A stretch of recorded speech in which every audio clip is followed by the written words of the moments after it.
Okay, welcome to the Conscious Discipline, which is part of Becky Bailey's discipline. We use it at our work as our social emotional curriculum. And today we're going to talk about the safe place. And so some of you may already have a safe place in your room. Maybe you're looking to enrich your safe place, or maybe you don't have one at all and you're looking to build it. So what in the world is this safe place? It's a place in your classroom where children can go to help themselves calm down when they're overwhelmed with emotions. And so you might have something like this one on the right that's a commercial cube to build your safe place around. You can use a literal box and build your safe place around. This safe place, use some things in the corner to make it smaller. And we've got some soft stuff and cushions.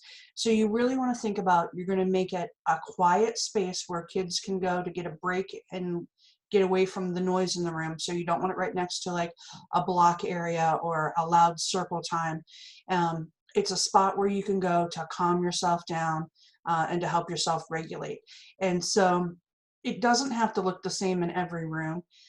You should have something soft for the children to sit on. So there's rugs. This one is using like a gym tumbling mat, another soft rug.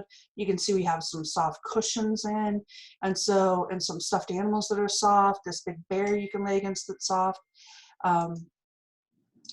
This does a nice job of defining the space. Your safe space is going to be kind of small because you only want a child or two in it. It's not like it's a big play area like block area. So you're going to go in, usually just one child, sometimes a couple, and they're going to calm down or maybe help each other calm down. So this one has a big cushion, nice and divided up.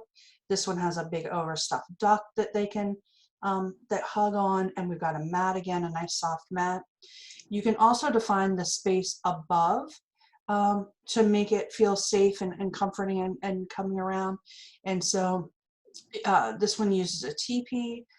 We've got some sheer curtains that help define the space and make it a little more private, a little more intimate. And then we have a classroom that's a little more Reggio inspired. And they've got their tree, and that it's very soothing. It feels very soothing with the soft cushion and the shears there. So they all don't have to look the same. They just need to be a spot where children can go. It's a defined space. It's a quiet area where children can help themselves calm. Jeffrey's going to talk a little bit about some items that you can include within your safe space. All right. So in your safe space, you're going to have a lot of tools for the children to use to help to calm down. And these are going to be tools that you're going to have to teach them how to use. They're probably not going to be things that the child can just go over there and use on their own. It might take a teacher going over with them several times to learn how to use these tools. So Conscious Discipline offers, so there's posters that you can post in your quiet space or your safe place where there's, the feeling faces, there's breathing strategies, there's different choices that they can make to help calm down. And that the I Choose self-control board below kind of combines a lot of these tools together. So the child will choose how they feel by looking at the different faces, and then move down to how do I want to help to feel better, or what can I do to feel better? And they're going to choose one of these breathing techniques, or reading a book, or having some time alone. Like they're going to choose what they need to feel better, to calm down. Also offering like something to hug and something cozy. That can be a nice calming strategy. And books are always a nice way. If it's the child might want you to read them a book, or they might just want to look through the book on their own, but that's a nice calm idea that they can do. And then also yoga is an awesome technique that you can teach your children. You can do it with the child and have them breathe while they do the different poses, or if you have like a poster or yoga cards, the child can look at the different poses and try to mimic them and help to calm themselves down. So then on the next slide, one thing that I think it's important to think about when you're making your safe place is all of the different senses. So the child, you might have a child who, they need that auditory stimulation in order to calm down. So offering some headphones or some quiet music might be something that's soothing for them. If you're thinking about smell, you might offer, you know, like a lavender scented pillow, or even if you have like little plants or something like basil plants, they can smell, and that can help to soothe them. Sensory bottles are awesome. There's something that you can make as a group with your class and then put them in your safe place. And those are nice because the child, not only can they shake them, but then they can look at them, and that visual of seeing the glitter fall or the beads moving around, that can be very soothing. Drums are an awesome, not only are they rhythmic, so they help with that, the calming factor, or the calming that rhythm helps with, but also it can be something that it helps get them moving, and maybe that movement is something that's going to help them to calm down. And that kind of leads us to our last couple of items, that you, there's, you know, a bazillion different things that you can try. These are just a handful, but so with rhythm, offering something to bounce on, or like a rocking chair, that movement can help you, that can be very soothing. Offering something, if a child is feeling angry and they need to get their aggression out, offering like a sensory ball or a tearing paper, something that kind of offers a way for them to get that aggression out, but in a safe way. All right. Then there are different times to use a safe place. And so if you think about, these aren't the only times, but if a child's feeling sad, if they're feeling overwhelmed, overstimulated. So you have that child that puts their hands up over their ears, they're probably feeling overstimulated. So a quiet area might be helpful for them. A child who's angry or frustrated or afraid, a child who just needs some space from the activity or the noise or the people in the room.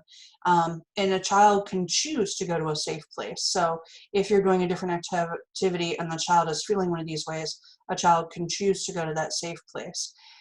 Jeffrey had mentioned it before though, you're often going to have to go with that child to the safe place. They're going to need help regulating. Conscious discipline talks about you're going to download your calm into the child. And so a safe place is just decoration in the room if you don't teach children how to use it. And so as a teacher, you're going to have to go over and model how to use the safe place, how to pick a breathing activity, how to breathe together.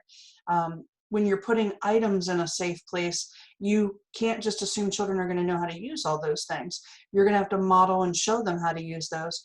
And learning how to parallel park when you just got sideswiped on the interstate as like a child trying to use a calming bottle when they're angry the first time. You need to teach a child how to use a calming bottle when they're not upset. So we're going to teach them how to use all these different strategies. We're going to take a field trip over to the safe place and learn about the items in it.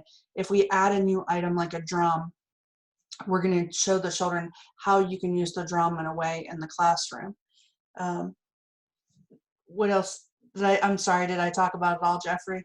I think, yeah, I think you hit it all. I think that, yeah, it's really important to make sure that when a child is not upset, you teach them how to use all of these things. So that way, when they are upset, that these are familiar things to them. Well, and we talked earlier, different rooms may have different items. Different children are going to need different things. So a child who's missing mama might like that big stuffed animal to hold and snuggle onto, whereas a child who's angry might need Play-Doh or a drum to pound on. And so different children need different things. You're going to figure out what your room needs and what things to add to it. If a safe place is not working, you have to figure out what you need to add to it to make it an effective space in your room. If no one's using the safe place, that means you haven't introduced it and taught them how to use it well. If everybody is using it as a space to play in, you need to teach them that it's not really a play area, it's an area to help yourself calm down, to help yourself regulate. Jeffrey and I talked about, if everyone's going there to play on the drums, that's the way your room is telling you you need to put drums somewhere else. If they're going there to play with Play-Doh, that means you need to put some Play-Doh out on your tables. The children are telling you what they need more of.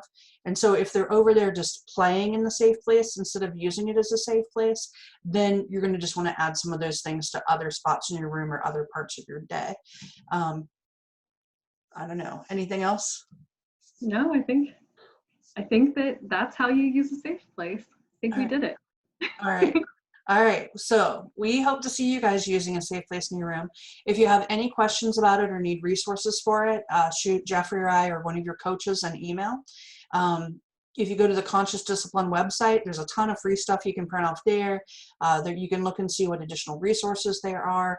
And if you go on YouTube, there are tons of videos of classrooms using these different strategies. So good luck.